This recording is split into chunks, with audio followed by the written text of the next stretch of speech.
Welcome back to Forward Deployed, a podcast at the intersection of AI, engineering, and the enterprise. I am joined today by Chris Papasadero. Chris is a good friend of mine, former Special Forces, currently a screenwriter. Also, quickly, before we dive in with Chris, I want to acknowledge that Lance Martin, my co-host, is not here. Lance has taken a role with Anthropic and hopefully temporarily is on hiatus from the podcast, but will join us again soon.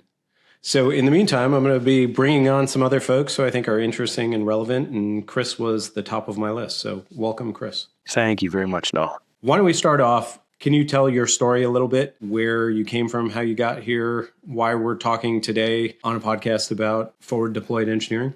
Yeah. How far do you want me to go back? I was sort of a dog's breakfast entrepreneurial type. I enlisted in the United States Army, was fortunate enough to earn the Green Beret, deployed to Afghanistan and Iraq. Got out a few years ago, continued along the sort of entrepreneurial route. And then during COVID, I thought it would be fun to do something creative with myself. So I'm trying screenwriting now, which is 180 degrees from what I'm used to. I guess I'm mostly at this point now enjoying kind of thinking about the things I've done and writing about the things I've done and digging deep on maybe some of the theoretical or cultural underpinnings of those lessons learned, which is, I think, probably where you and I have found some rapport. Yeah, so let's go there. Obviously, Palantir came up with the name Forward Deployed Engineer.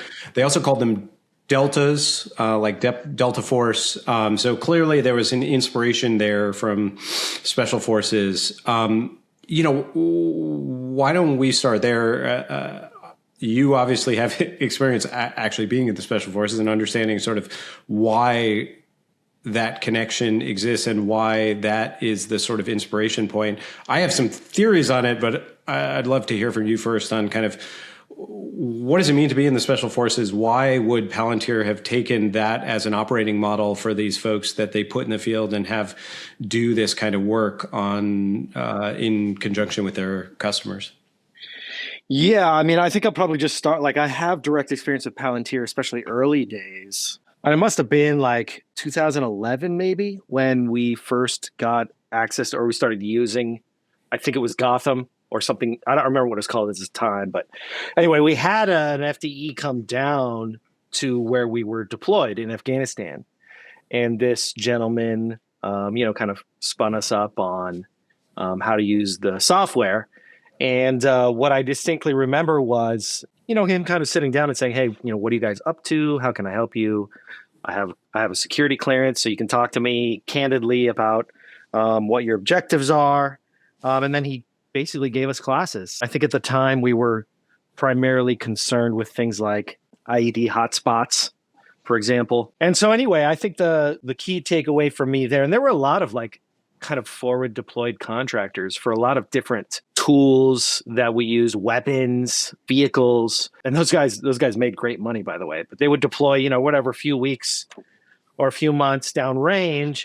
And these guys would just give us their cell phone number. Be like, call me anytime you need, whatever, any hour, it doesn't matter what time of day. And we would even call guys stateside because we liked them, so, that guy, call that guy at, Dylan or whatever. And, ask him how to fix our minigun. And so I think the theory there, I mean, it's not a very hard kind of, business logic to comprehend. You've got operators downrange of your toolkit and you need to send someone along so that they understand how to use it. And I think that's probably a pretty ancient, idea in terms of business. I think what we liked about a lot of these contractors was they understood our operational environment and they understood how important the job was to us. Or at least they empathized with the commitment. They knew that we weren't messing around and they were part of it. I think we even had one guy come and work out with us a couple of times. We'd all work out at the same gym sometimes. There's pretty limited spaces on these fobs and whatnot. But the guys and gals who got to know us and understood kind of who we were and what we were about and what our mission was, generally were welcomed with open arms. And they would, and they would learn the language and the lingo. And to me, it felt like more of a cultural embedding than like a technical engineer type role. It was more like, okay, cool. Like we're going to learn, we're going to learn about our operators and give them what they want. I mean, that was very effective. We were able to, very effectively deploy certainly Palantir, within days of understanding what it could do for us.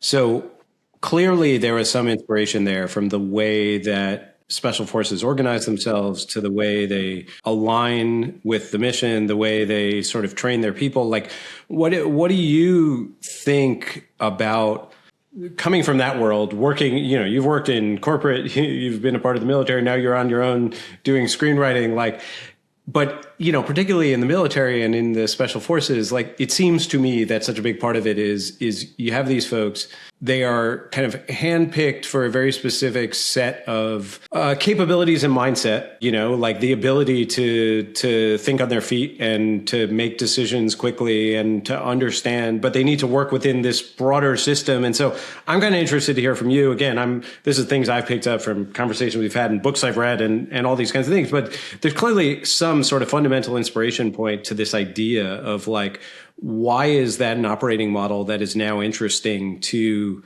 enterprises? And so, if you step back and you say, why does that operating model work so well in the military? Special forces are clearly the peak of what happens there. What is it that makes that work? What is the operating model? And, then finally, I guess, why do you think it took so long to be applied in this kind of way outside of the military? Well, I think there's a couple of answers to that question. The first is, it would be, I think in a normal, in kind of a conventional sense, we'd be talking about empathy. I think you and I have talked numerous times about how theory of mind is, sort of adjacent to that. The idea that understanding how the external is thinking or operating is vital to, good prompting. It's also really good, important for building rapport, but we can call it empathy, or we can call it theory of mind, whatever you want. So I think first off, at the first, kind of the first pillar of that is empathy, or understanding of the operator. The second pillar of why you'd want an FDE type object is that you're trying to merge two sort of arcane knowledge systems. These are a Green Beret is wildly different than a sociable software engineer. They're from completely different cultures and worlds to some degree. Certainly, they have probably shared kind of Western values, but they're just wildly different people, and they have wildly different skill sets, drawing on wildly different doctrines. That's, I think, pillar two is just you're trying to merge two arcane knowledge sets. So if empathy is the sort of bottom layer, the top layer, whichever one you say, what are those two knowledge sets that you're trying to merge in this person that makes them so effective as an operator? Well, I mean, it certainly starts with empathy, right? It has to start there. You have to have a good theory of mind. But the arcane knowledge, right, is well, I know my software and your operational environment, and those two things are alien to each other. They're completely different objects. It's like trying to pair a butcher with a politician, or an artist with a mechanic. They're just wildly different. But taking away the FDE part for a second and just saying special operators, what made that group of people so effective? What's the stack for that group? Yeah. Okay. Great. So the stack for a Green Beret is we'll kind of go from big to small, from doctrinal to kind of the reality on the ground. Doctrinally, the Green Beret and special forces kind of writ large are known as full force multipliers. The idea is that given X input, I can get a higher multiple of output. So when you send, a conventional team, a conventional platoon of infantrymen, say, into, to fight a battle, the ideal is maybe a 3-to-1 combat power ratio. You want 3 Marines for every 1 bad guy. A force multiplier, you want 1 Green Beret to be able to handle 100 bad guys. Or another example of a force multiplier would be I don't know, a jet with a 10,000 pound bomb in it. That's a force multiplier in a sense, right? And so doctrinally, at their most at the core, special operations are force multipliers. You want more output for input. What that means is that they get more training, they get more support. They generally are selected from a fairly large sample down to, we're talking about single digit graduation rates here in most special operations. And, they're down selected and then they're trained in that specific area. You got Rangers who are experts at small unit tactics, retaking airfields and providing, area security. You've got Navy SEALs who are like, experts at close quarters battle, kicking doors. Green Berets, our kind of area expertise is unconventional warfare or regular warfare or guerrilla warfare. It kind of goes by a bunch of different terms. So the idea is a Green Beret kind of works by, with, and through the local populace to affect their objectives. All of that to say, that's very arcane knowledge, and a lot of it is classified. The Special Forces Regiment draws its history from the OSS, which was created in World War II. And what you saw in World War II under the OSS was a lot of kind of secret missions behind enemy lines to do weird stuff. And you need smart, competent, reliable, trustworthy people who not only understand the discrete objective and how to achieve it, but also can keep the bigger picture in mind. And that's just a special skill set, with special knowledge and special history. There's a whole library of information you have to digest, you have to process, and you have to be tested on over and over and over again. The training pipeline for special forces is 2 years. Selection rate is something like 2%. So, it's just, it's very arcane, built on very distant knowledge, now deployed in a very challenging environment. And now you want to bring this kind of crazy software paradigm into the mix. So that's a cultural, informational mismatch, two very arcane systems of knowledge that need some glue or some lubricant, as it may be. Just to go on this for one more sec, because I think it's very interesting. Like on the selection, what are those attributes? Because basically I ask because I sort of suspect they're the same attributes you're generally looking for in people to do this role well in a corporate environment. Like, again, and you can correct me if I'm wrong, but, I would assume it's sort of like you need to be pretty adaptable. You need to be someone who doesn't get too caught up in their own beliefs or their own, if the information changes, you got to change your mind. So I'm just curious if, how you think about what those kind of selection criteria are, again, because I think that it's probably pretty relevant to what this looks like as a career and who would be successful in it in the enterprise environment, where obviously a very different set of goals, but I think still fundamentally the kind of thesis and the reason Palantir called it the same thing. I mean, they were obviously after a very specific military context, but they're still calling it that in the enterprise. And I think, to me, it's sort of all about dropping someone who has a whole bunch of training and special knowledge into a situation where they can add value and adapt and think on their feet and find ways to sort of make connections between the problems and the solutions, keep their eye on the sort of long-term goal. And so I'm just curious, when you think about the yourself, the people you serve with, the other folks, what are those, psychologically, what do you think they were selecting for, other than, obviously smart, competent, reliable is every job description in the world says that. That doesn't tell us anything about who you're hiring. Yeah, the training pipeline for the Green Berets, or the selection pipeline, certainly the selection pipeline. So it's different phases. And the first kind of phase you go to is selection. And it's, a month of just pure hell, lack of sleep, total lack of clear instructions. You don't know what's coming next. They're changing the course as they go, every iteration. So you can't war game it if you've been before. Selection specifically is a test of comfort with ambiguity. So the specific example that we like to use, and it's the reason that they still do this course, despite the hack. So there's this thing called the STAR course.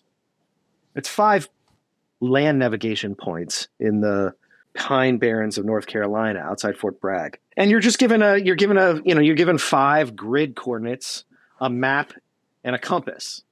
And your job is to walk miles and miles and miles to find these 5 points. And there's a guy at each point, some old Green Beret, who's always got like a morsel of wisdom, old warrior wisdom to give you. He's out there in his hammock with like his canteen and his, tarp and his camouflage.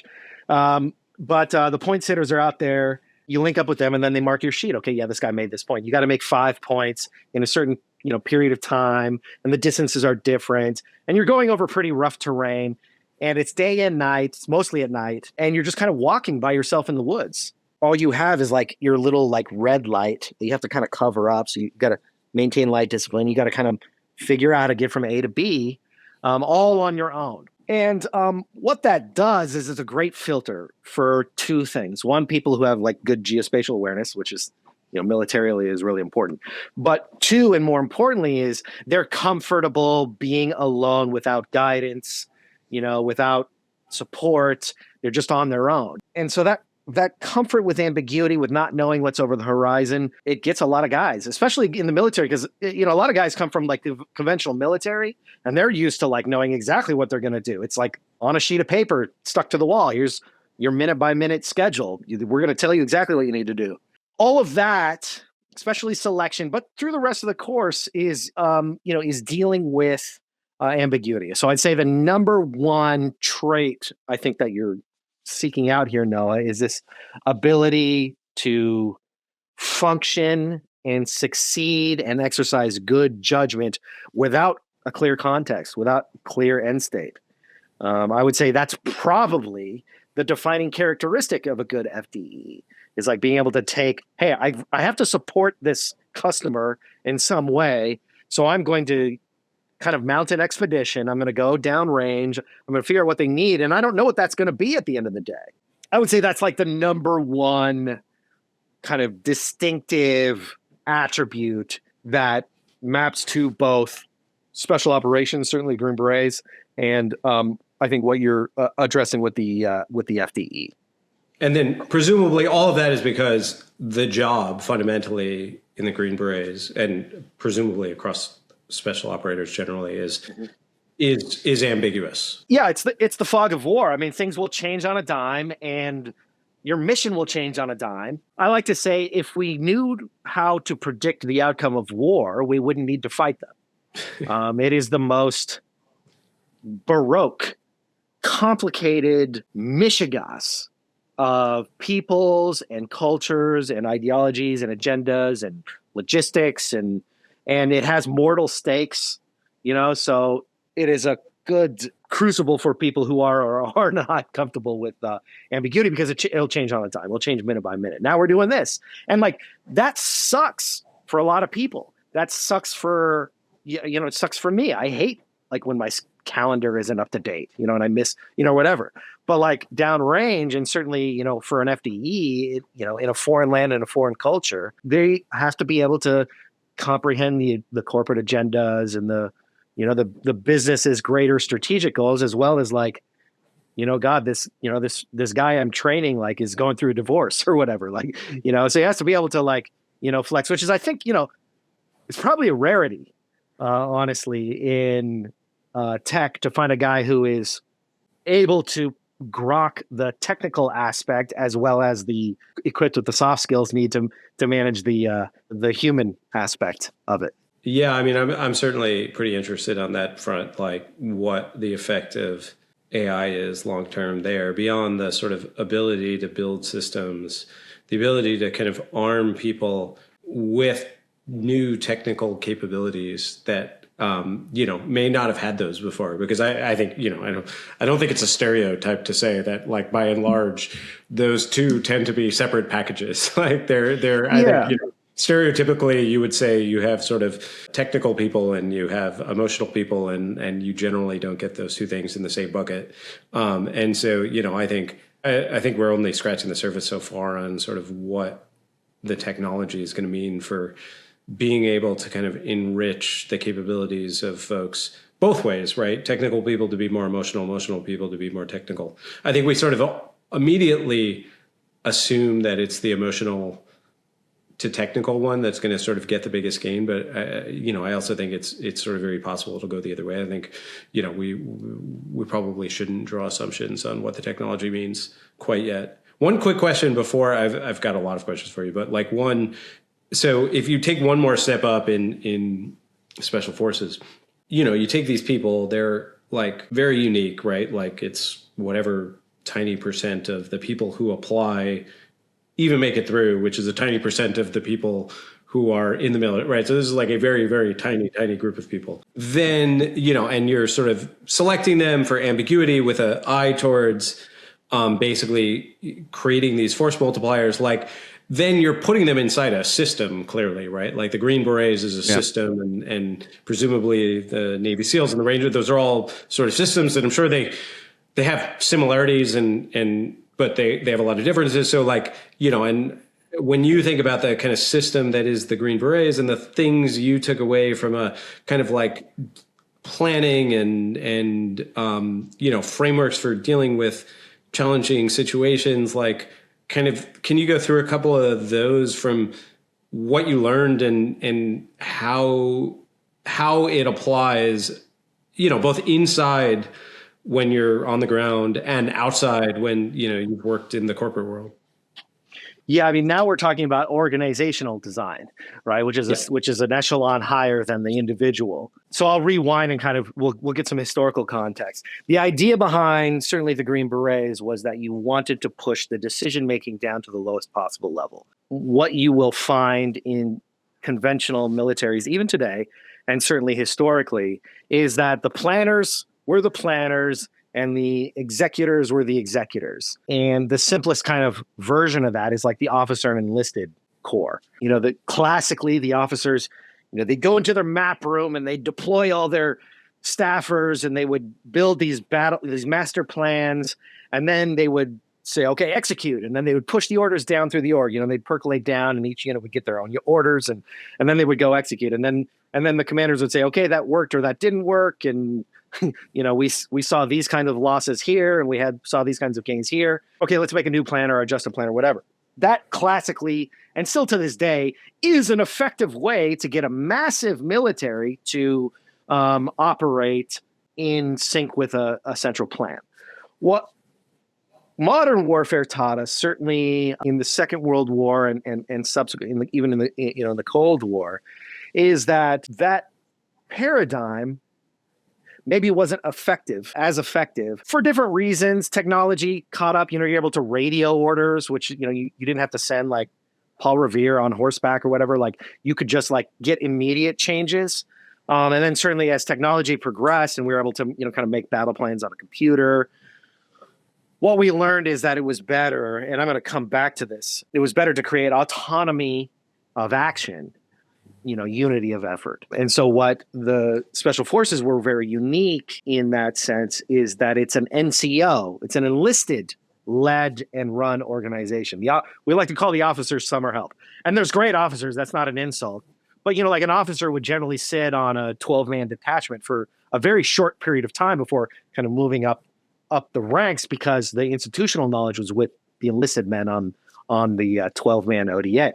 What was really unique about the Special Forces Regiment is that the people who were making who were executing the plan were also making the plan. And that's very unusual. That's even unusual in other special operations units. And so we go through the whole military decision-making process, or MDMP, which is sort of how like you take orders and you decompose them and you identify what your job is. The 12-man ODA, their job is to take that plan and say, okay, we understand the end state. Here's how we're going to do it. And there's some methodology there. We do courses of action analysis. We come up with different ranking structures to kind of determine what the best course of action is. And then we go execute it ourselves. The reason that's so important, and I think this comes back to our ambiguity thing, is, we build those plans to fail. We don't build the plan to execute the plan.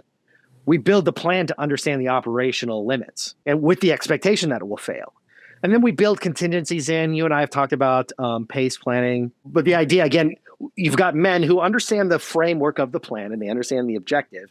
They're comfortable with ambiguity within that plan. And they are also adaptable enough to overcome the challenges as they go and adjust their plan. And then they brief that plan up to higher. Yeah, okay, yeah, hominis nominus, that plan works, keep going, that sort of thing. I think to answer your question, historically, the tendency, certainly in special operations, has been to push the planning and execution down to the lowest levels with an understanding of hire's intent. So for an FDE, I think that's pretty straightforward, actually. I think in the corporate world, you have a greater kind of embrace of that. I'm not sure you do. Well, I mean, I would love to say that you do. I think that, I think to me, when I think about like, what do I really think an FD is in the corporate world? I think it's this. I think it's sort of fundamentally trying to combine a few different roles together so that you create these autonomous actors who can do both strategy and execution. Because, what you see inside corporations is many, many layers of bureaucracy that separates the people who do stuff from the people who plan stuff. And, I think that, again, it can work. It does work at scale, right? Like, the largest companies in the world are the largest companies in the world to some effect because they have figured out that sort of, the downward momentum. This is, there's a long history of war fighting that is that, and by all accounts will continue to be that. That's not going to, I don't think it's going to go away. But not every situation lends itself to that particular pattern.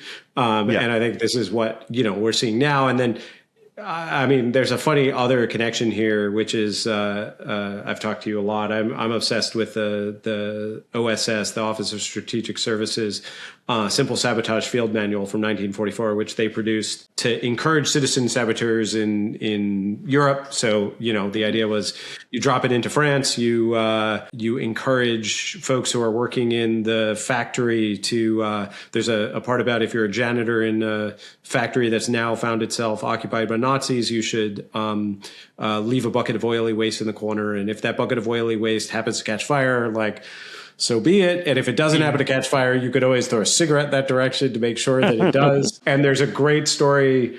I republished the Simple Sabotage Field Manual earlier this year or last year. And there's a great story I found in republishing that, which was that Citroën, the French car company, they realized that they could move the oil level down on the dipstick. And if they moved it down by a tiny bit, that the German army would follow it and always fill the oil to exactly there. And by doing that, the engines would seize up at a much higher rate. And again, the whole goal of this document was obviously like, how do you do this without getting yourself killed? But the really interesting part of this document is that there's a whole section on how to do white collar sabotage. And it says stuff like have lots of meetings, make sure everything goes through committee. So there's it's very funny as a military document because clearly sort of some of the fundamental ideas about bureaucracy come from the military, right? It comes from the many layers that have existed in the history of military conflict, right? And again, may exist for perfectly good reason, but they also can act to sabotage organizations and to keep them from being able to operate in the ways that they want. And, I think, so if I rewind it all the way back, I think that part of what's exciting sort of in this moment is, and where I think sort of part of the reason we called the podcast Forward Deployed and we thought about it as AI, engineering, and the enterprise is I think when you start to put those three pieces together and you start to take people who can think fundamentally, strategically, and execute, you just get really special results. And then the last piece, just going back to the Simple Sabotage Field Manual, which I know, but I was sort of tickled to learn, is that, eventually a lot of those ideas sort of help to lead to the special forces in that, the Office of Strategic Services eventually kind of helps to drive that forward. You can tell that story much better than I can. Sure. Yeah. It's interesting because it's a double-edged sword, right? This, if you can create autonomy and you can authorize the lowest levels to have multiplicative effects on their jobs, they can also they can also cut back, right? And against your own org. Although I will make the argument that like these big companies, when they sabotage themselves, are doing it accidentally and not, Yes. not on purpose. I'm not entirely sure that's true either. I think the company may not have a plan to sabotage itself, but I do think there are a lot of people who are incentivized inside the organization to maybe not sabotage, but at least to maintain the current levels of sabotage. I think General Petraeus, for better or worse, developed what he called the human terrain system. And I'm not 100% sure that it was just General Petraeus that developed this, or if he was just an evangelist. But the idea was, when we went to Afghanistan and Iraq, we were looking at, how many rifles can the enemy muster on this location, and what is their, what is the terrain of the, where are they hiding, and what towns, what are the key choke points on the road system, that sort of thing. As the war kind of ground on, it dawned on us, certainly in Iraq, that we lacked a good understanding of the cultural terrain and all of the other incentives that you described and forces at work amongst the people. I don't know, I think that the human terrain system is much besmirched, but I think theoretically it makes sense that, an understanding of drivers beyond, win the battle were important to a country of people who had maybe different values and different ideas as to what the outcome of America's involvement might entail. I also think, even just listening to you talk earlier, it seems like, and I'd be curious where you think this sort of falls within the rest of the military, like some, and this kind of fits in with the ambiguity piece, but some part of doing the job well, if you're in the special forces, is about being able to project out, you talked about pace planning and sort of projecting out kind of failure scenarios. Like some part of it is doing second, third, fourth order analysis, right? Like it's sort of constantly being in this mindset that the first order is the least interesting thing to talk about or think about. Yeah, great. All of these things are, I think, related, Noah, in some way, and we'll have to figure out what the kind of the operating system here is. But thinking about the second and third order effects, so it's very easy to follow orders. Hey, I did what you told me. I checked the box. The problem arises when doing what you told me was the wrong thing to do, especially on the ground.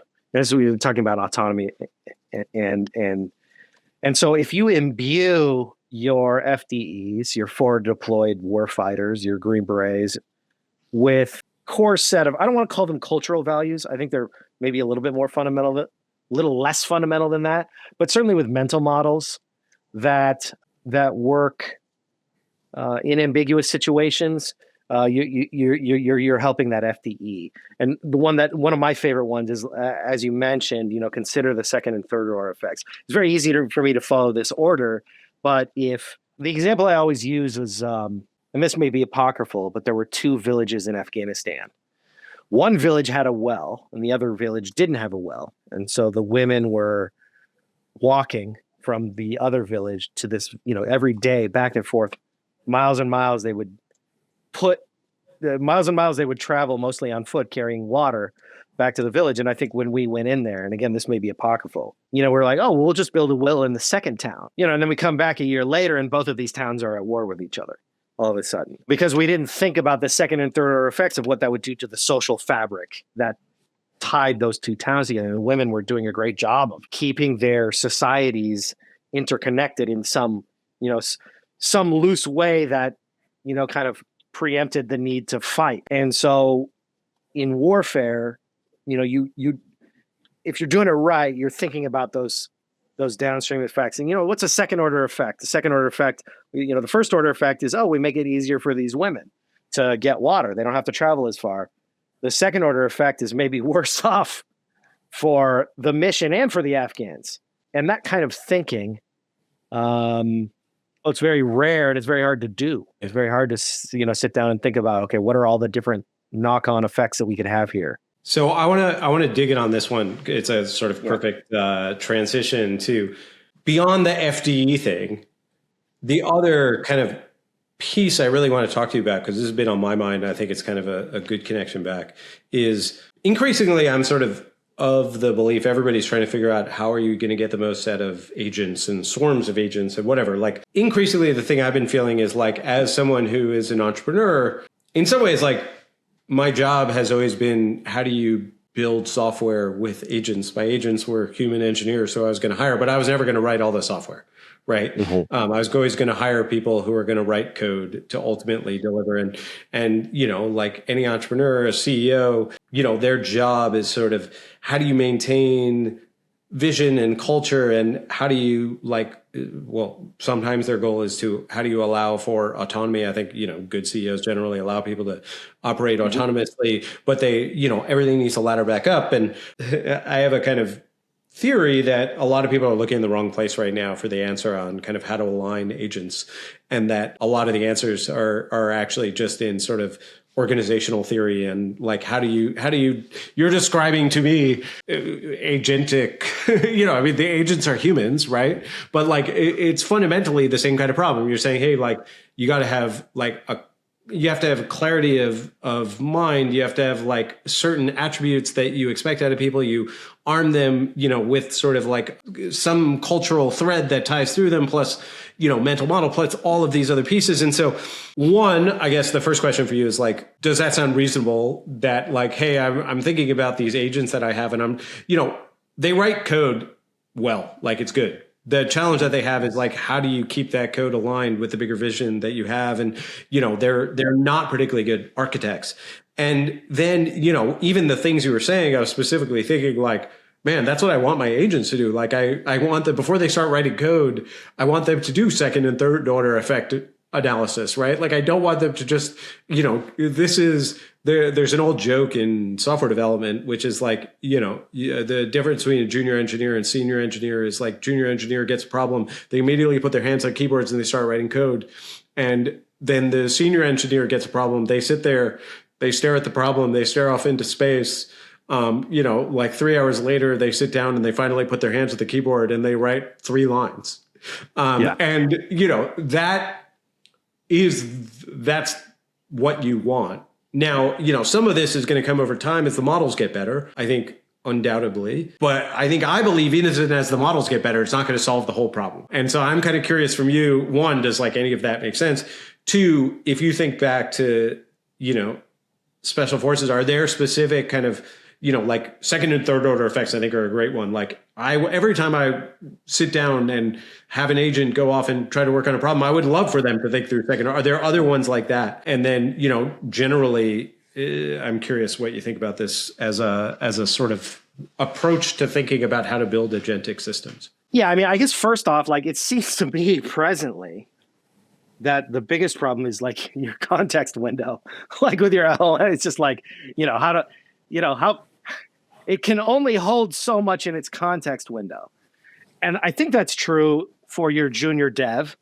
It's also true for your junior soldier. I mean, how do you imbue? But just pausing there for a second, like, I don't know that I think that the senior dev, their advantage lies in kind of like all of the knowledge they have. Of course, it lies in all the knowledge they have, but it really lies in how that knowledge kind of comes to bear on the ways they solve problems, right? Like it's another kind of thing I've noticed over time and kind of talked to folks about is like, you know, when a junior engineer gets a bug, if you think about like a bug as a tree, they sort of are immediately like, oh, it's definitely on that branch, and I'm just going to go like cut that branch off. And the senior engineer, no matter how much confidence they have that that's exactly where the bug is, they know that the best first thing to do is cut the tree in half. Just like, the very first thing we can do is say like, right, it's definitely on this side or the other. Down.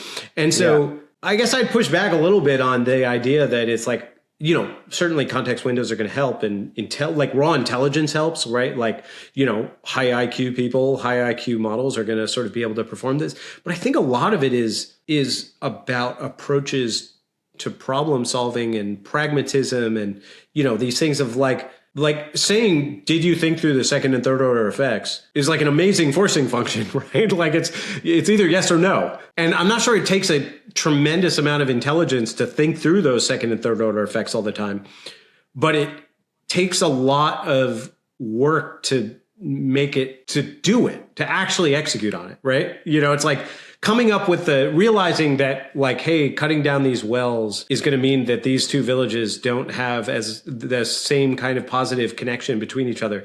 I don't think that's like a super high IQ answer. The challenge that we have is like, we just often don't go past the first order, right? Like we don't take the time.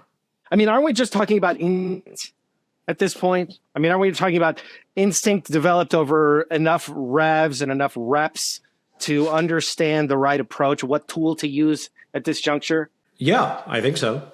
I think that's the answer. It's like, but how do they do it then? How do they teach you that in special forces?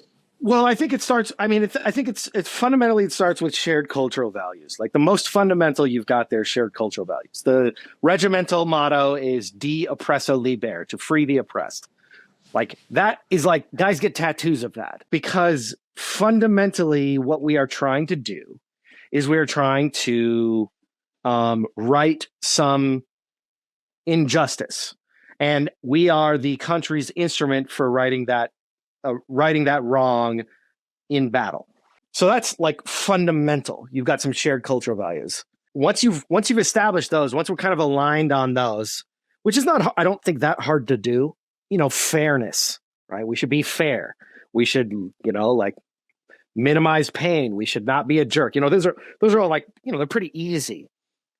And then I think the next echelon up is like doctrine, which is like, at the corporate level, it's like, well, what's our source of revenue and how do we generally go about doing that? Well, we sell software and we deploy it, on our customers, in our customers' business in a way that is minimally fricative and maximally effective for them. That's doctrine. And then I think on top of that is experience, which I think can only happen over time. At the end of the day, it's, okay, I've applied the values and the doctrine enough times and in enough different ways to understand what's right at this particular juncture. I would say a good FDE has a theory of the client's values and doctrine as well. He's trying to map those two, but I just fundamentally don't think it can be achieved without some reps. And I think these LLMs give us a false belief in those, I can comprehend it. Well, I can distill it down into a simple mental model that I can digest and remember. I can take a note. That's, I'm going to use that. Well, I can build a workflow or an agent that follows a workflow, and I can always say, hey, consider the second and third order effects. But I think there's just too much information that the human mind and our eyes and our ears can process and hold in a context window and then relegate it to instinct, after a sufficient amount of time. Because I've greased the groove enough times that I know that when I'm talking to a young person in this org, that I have to use a different language than when I'm talking to the CEO. And that happens automatically. Whereas I think in, the LLM paradigm, it requires manual tooling, to the point where the manual tooling gets more arduous than just going and doing it, which is probably why you send an FDE instead of just saying, oh, ask the LLM. Well, just ask ChatGPT how to map this software to your agenda. Even in what you just described, though, you are also presenting a sort of interesting thesis on how you might approach it, right? Like, I think your three layers there of like shared values, doctrine, and then experience are like a very reasonable approach to think about how to build agents right now. And I think not far away from the way people are doing it. Like, yeah, this has been kind of my obsession lately, is like playing with different organizational techniques and models for how we can align agents to move beyond just being code writers to being higher level members of the team, because it's no longer good enough to just write some code. I need them to, contribute to the architecture and think about things that, think about the bigger picture. Yeah. I mean, we talk about this a lot in we talk about doctrine, strategy, and tactics, in the military paradigm. We talk about what's our the higher order, even there is values, right? The Constitution, right? Western ideology, whatever. And then we talk about like maybe our grand military strategy. Hey, we want hemispheric dominance or whatever. What is our strategy? What is the doctrine that we're following? Well, generally speaking, the doctrine is, we minimize civilian casualties, let's say. That is obviously derived from Western values and serves our operational goals. So we're going to minimize, civilian casualties. And then we get down into the tactics, and that's the toolkit. It's like, okay, how are we going to approach taking this town while minimizing civilian casualties? What are the different tactics in support of that initiative? We want to gather intel on the populace. Maybe we want to communicate to the village elders. Maybe we want to, make sure that we're sensitizing the populace to the military operations, so that they stay out of, they stay away from military targets, whatever. Like those are all tactics. So that kind of, I don't view LLMs currently as really being capable of understanding strategy or doctrine. I mean, they can process it, and certainly they can, make recommendations along those fronts, but it's still all kind of derived from, what has come before. And it's not necessarily receptive to instinct, if that is the exclusive, tool. And you and I, we're the meat interfaces, right, between the LLM and the real world. So I think we will take what the LLM gives us and pass it through our own meat filter. But yeah, I find the idea that with until we get to AGI, I find the idea that we can implement doctrine or values in the same way that humans do to be dubious. Yeah, I don't know. I mean, I would say my experience right now is that it's hard. I don't think it works particularly effectively, but I sort of think that a lot of people are not kind of chasing it down the right way, and because they're trying to reinvent the wheel on this. And I actually think like maybe this is a problem that we've solved a lot of times. And again, none of the solutions are perfect, right? Like the military is not perfect, companies are not perfect, countries are not perfect, constitutions are not perfect. Like they're perfectly imperfect, right? They sort of are meant to be imperfect and to be an experiment over time. And that is fundamental to the liberal experiment, right? It can all adapt and evolve and change, and everybody is not going to agree, right? Like, because that would make it like a dictatorship. Again, whether it's possible or not, I don't think anybody knows yet, but I think I'm intrigued by playing with some of these models and trying to kind of models as far as organizational models and obviously the AI models, but and trying to think about how you might kind of, if I was literally thinking about how would I apply what you said, I would think about like a values layer and a doctrine layer and then an experience layer, which becomes like memory for the agent. And, could you start to kind of build over time where you were really writing those values in and you allowed it to kind of like take out its doctrine, and you looked at, and I've played with some of these in building some of these layers. And I think, I do think that there's something that looks kind of like that really kind of unlocks the capability of these agents in a significant way, which also kind of gets me to my very last question for you, which is on a totally different direction, which is your new life as a screenwriter. One of the places I've been looking for inspiration is in showrunners. I have a kind of very top level like understanding of showrunners. So, but and I'd love for you to kind of explain it in a more helpful way than I do. But my top level understanding of what a showrunner does is kind of this interesting job where they're holding both the sort of operational and the creative vision in their head, and they're the sort of single, and you have a lot of people operating very autonomously, but somehow they're all meant to kind of operate in lockstep with this showrunner. And it's just another place I've been kind of looking for, potential inspiration as I think about kind of what does it look like to deploy agents that, are ultimately aligned. So first off, can you explain what a showrunner is in a less terrible way than the one I just did? Yeah, I mean, showrunner and director are essentially the same thing. It's just what they're making. A director is making a movie and a showrunner is making a show, but they are effectively the same job. The team, the creative team, the editorial team on a show is much bigger because what you do is you have more to write. And so you delegate writing duties in some instances, in some shows. Some showrunners don't do this. They write it all. But most showrunners, they're like, well, I've got 8 episodes I need to write. These are almost movies themselves, and I've got to do it in this, so I'm going to figure out how to decompose my theoretical delegate that out, and then, have these scripts come back to me, and then I'm going to, kind of tailor make them. And a lot of showrunners will just take the draft and rewrite it. Hey, you've done the bulk of the work and whatever. So director and showrunner, they're essentially the same thing. I had the good fortune to be invited by the director of my first screenplay to go be on set. This guy named Will Eubank. Really great guy. And, you hear horror stories about directors. They're kind of these tyrants, and everybody's got their different kind of directorial style.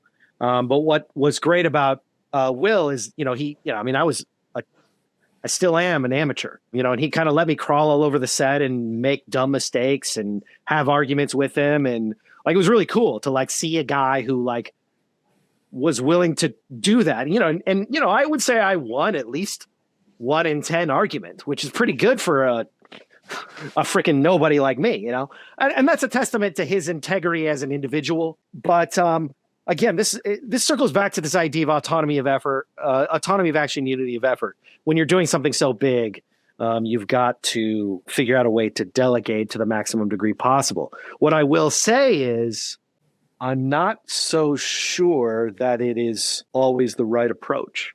I'm reading Stanley Kubrick's kind of biography right now, Robert Kolker and Nathan Abrams.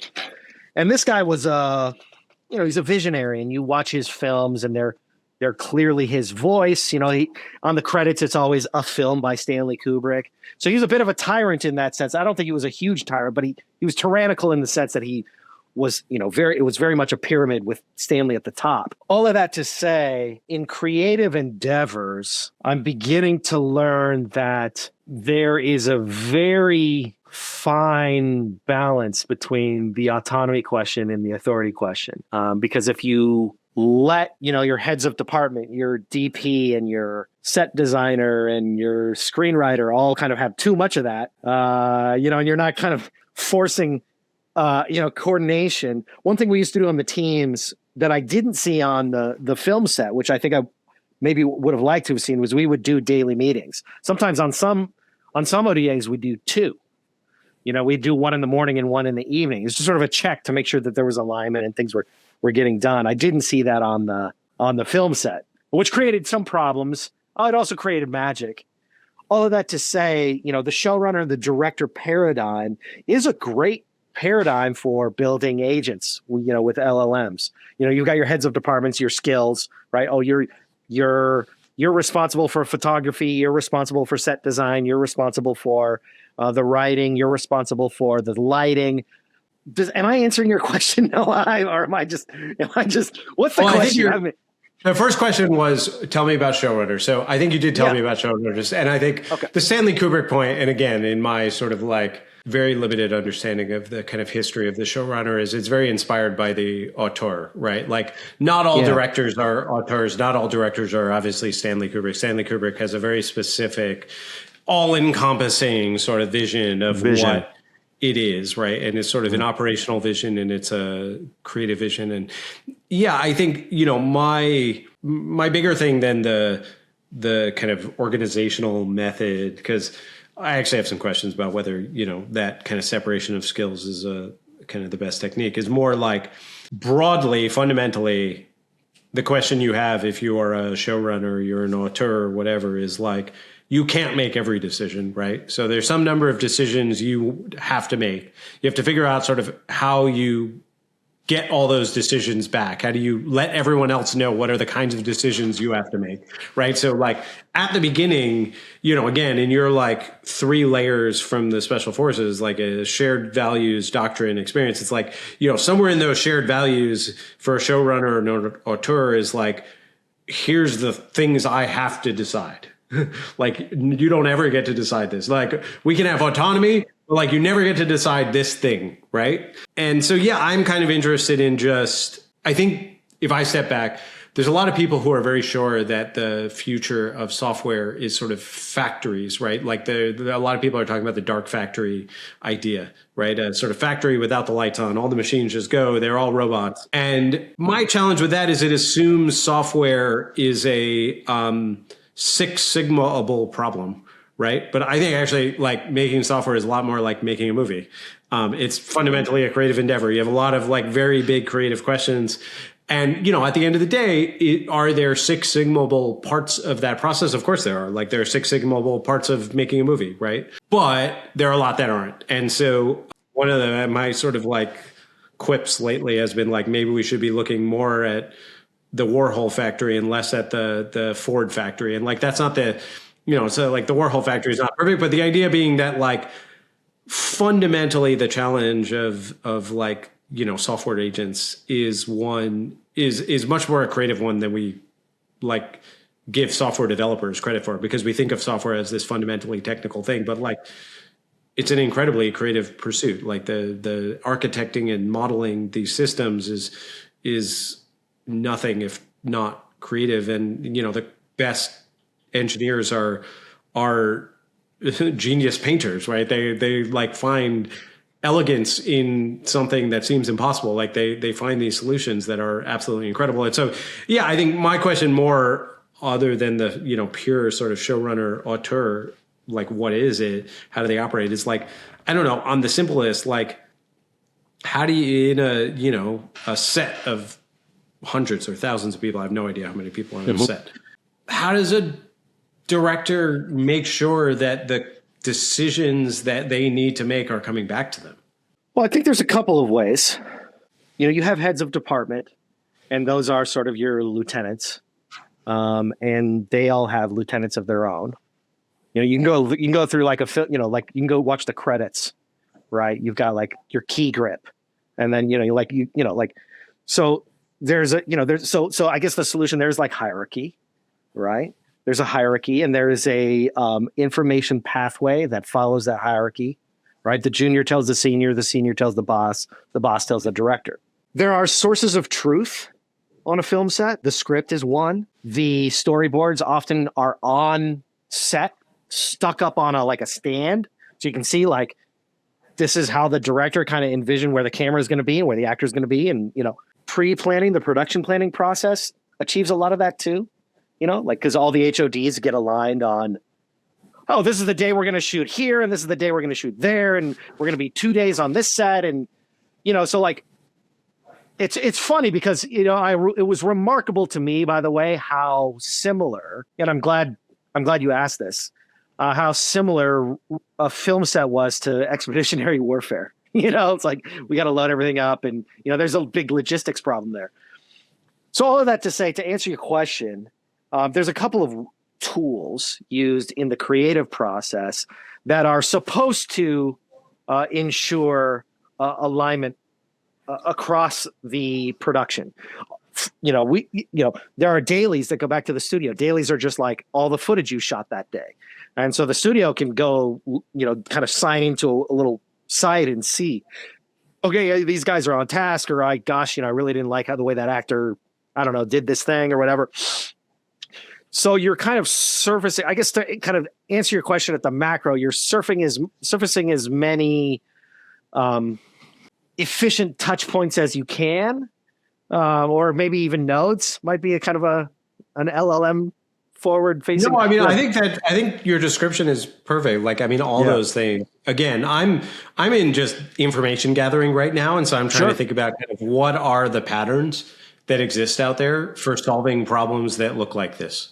Right. And it's just interesting to me that, you gave me a set of patterns from the special forces. And again, some of them are the same, some of them are different. And you gave me a set of patterns here. Like, the pattern of dailies is a really interesting one, right? Like it's a sort of a way to move yourself out of the current, if we're talking about an agent, like that kind of moves you out of the current context window and says like, hey, we're going to have a separate reviewer who's going to look across everything. And they're kind of looking horizontally instead of at this vertical slice, or, whichever way you're slicing it. Mm-hmm. And so, right. I don't think I wasn't hoping for an answer to the question. I was more like, I'm collecting patterns. That's what I'm trying to do right now. I'm sort of very convinced that the techniques to build agentic systems exist out there in human systems, and that we can be inspired by them. And that the key is, I think everyone's looking at factories, and they're looking at those kinds of systems. And I think we're going to find much more fruitful answers if we look at, I mean, I love your autonomy of action, unity of effort, right? Like that's fundamentally, that's what you're trying to achieve in a company. That's what you're trying to achieve in a regimen. That's what you're trying, I mean, in a movie or whatever, wherever you are, right? Like fundamentally, I think, and you know, interestingly, that's not what you're trying to achieve on a factory floor, right? Like it's not about autonomy of action. You know, you're trying to like have, I mean, you know, obviously I sort of know the Toyota production system stuff and all those, but fundamentally you're trying to drive things down to Six Sigma. Whereas in a film, in the special forces, you're trying to create magic. You're trying to do something out of nothing, right? Like you're, if you knew the answers, you wouldn't be on the ground. Somebody else would. Right. Well, Chris, thank you so much. I really appreciate your time. This was super fun. I think we could talk for another couple hours, so maybe we'll have to schedule another one. Hasta luego. Thanks, Noah.